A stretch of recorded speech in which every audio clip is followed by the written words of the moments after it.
చందమామ కథ. అంత మంచి రాజు. పూర్వం సంగ్రామసింహుడు అనే రాజు ఉండేవాడు.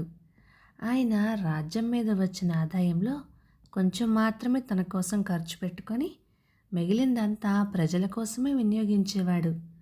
కొన్ని గ్రామాల నుండి వచ్చే శిస్తును మాత్రమే తన స్వంత ఖర్చు కోసం కేటాయించి ఒక్కొక్క గ్రామం నుంచి వచ్చిన ఆదాయాన్ని ఆయన ఒక్కొక్క బాపత ఖర్చుకు ఉపయోగించుకుంటూ ఉండేవాడు. అంటే ఒక ఊరు నుండి వచ్చిన శిస్తు భోజన నిమిత్తం, మరొక గ్రామం నుండి వచ్చిన పన్ను బట్టల కోసం, మరొక పల్లెపైన వచ్చిన ఆదాయం రాణుల కోసం. ఈ విధంగా ఉండగా ఒక్కొక్క సంవత్సరం పంటలు పండకపోతే ఆదాయం తగ్గిపోయేది. రాబడి తగ్గినప్పుడు ఖర్చు తగ్గించుకునేవాడు, కానీ ఆ ఖర్చు నిమిత్తం ప్రజల కోసం ఉపయోగించే సొమ్ముని మాత్రం ముట్టుకునేవాడే కాదు. ఒకనాడు ఆయన కొలువు తీర్చి ఉండగా భట్రాజు ఒకడు వచ్చి తన కవిత్వంతో రాజును మెప్పించాడు.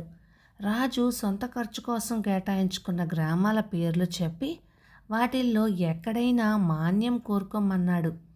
రాజుగారి భోజనపు ఖర్చు క్రింద ఏర్పడిన గ్రామంలో ఒక మాన్యం కోరుకున్నాడు ఆ భట్టు. వెంటనే భట్టుకి రాజు దానపట్టా ఇచ్చేశాడు.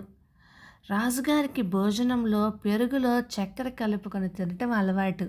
ఆ మరుసటి సంవత్సరం ఉగాది నాడు రాజుగారికి వంటవాడు చక్కెర కలపకుండానే పెరుగు వడ్డించాడు.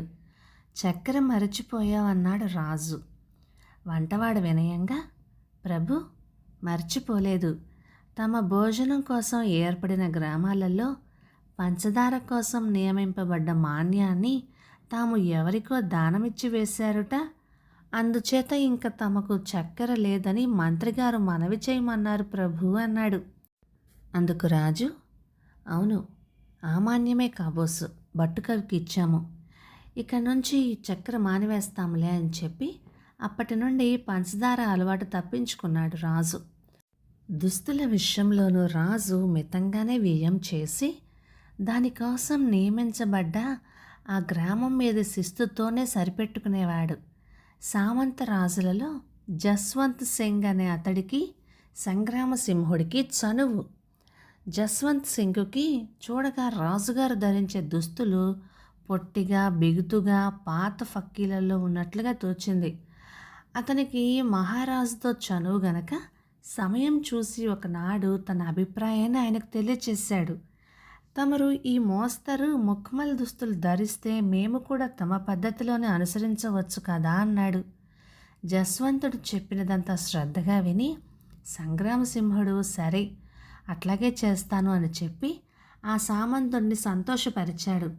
జస్వంత్ సింగ్ తక్కిన సామంతులలో జరిగిందంతా చెప్పేసరికల్లా వాళ్ళు ఢిల్లీ పాదుషాలకు మళ్ళీ తాము కూడా ఇంకా రంగురంగుల జిగేల్ దుస్తులు ధరించి కులకవచ్చునని సంతోషించారు.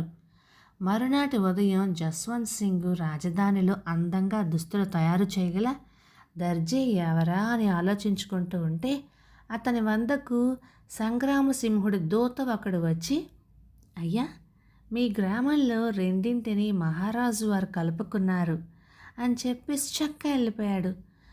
జస్వంతుని గుండె గుబేలుమని నా గ్రామాలు కలుపుకొనటానికి నేను చేసిన నేరమేమిటి అని ఆలోచించడం మొదలెట్టాడు. ఎంత యోచించినా అతనికి కారణం కనపడలేదు. మహారాజు ఏ పని చేసినా తగినంత కారణం లేనిదే చేయడం అతనికి తెలుసు. అదేంటో స్వయంగానే తెలుసుకోవటం మంచిదని అతడు వెళ్ళి సంగ్రామసింహునకు నమస్కరించి, ప్రభు, మీకిలా నా మీద అనుగ్రహం తప్పటానికి నేను చేసిన తప్పేమిటో సెలవిస్తారా అని కోరాడు. అప్పుడు సంగ్రాముడు, నువ్వు చేసిన తప్పేమీ లేదు. నీ గ్రామాలు కలుపుకోవటానికి గల కారణం చెబుతా విను. నిన్న రాత్రి నా లెక్కలు పరీక్షించి చూసుకున్నాను. నా గ్రామాల మీద శిస్తులో ప్రతి రూపాయినకు అత్యవసరమైన ఖర్చు ఏదో ఒకటి కనబడుతూనే ఉంది. నువ్వు చెప్పిన మక్మల్ దుస్తులు కుట్టించడానికి నాకు నిల్వ సొమ్ము ఎక్కడా కనపడలేదు.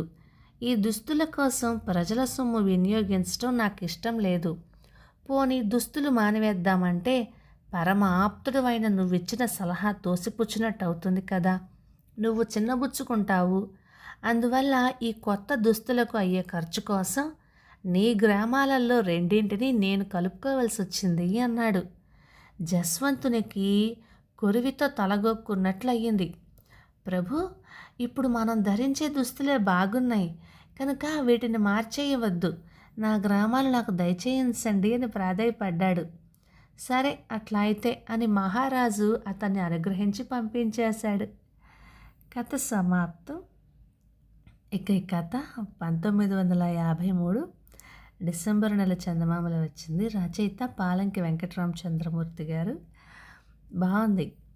పొదుపు చేయడానికి ఈ విధానం చాలా బాగుంది. మీరేమంటారు? ఇక ఈ కథలు మీకు నచ్చినట్లయితే లైక్ చేయండి, షేర్ చేయండి. ఇలాంటి మంచి తెలుగు కథల కోసం మన ఛానల్ని సబ్స్క్రైబ్ చేయండి. Thank you.